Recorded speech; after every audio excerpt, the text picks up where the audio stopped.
Hello, it's me, Lodit ng Simple Recipe. At today, magluluto tayo ng tortang talong na nilagyan ko ng pork giniling.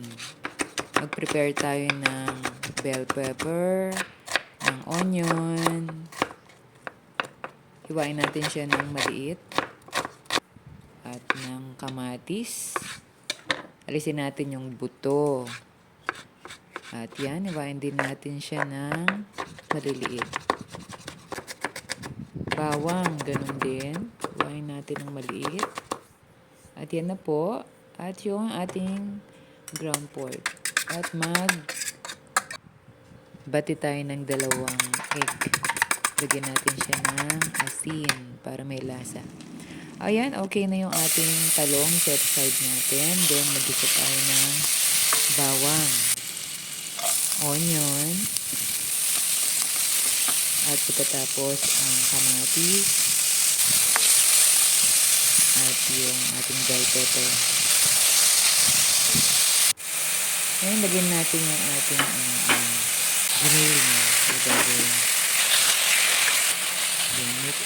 And then, lagyan natin siya ng ground pepper, ng salt, at haluin natin siya mabuti. Lagyan natin din siya ng konting soy sauce para masarap ang lasa. Ngayon yung talong na naluto natin, hiwain lang natin siya sa ibabaw, yung ganon. Para meron tayong paglagyan ng giniling na ginisa natin kanina.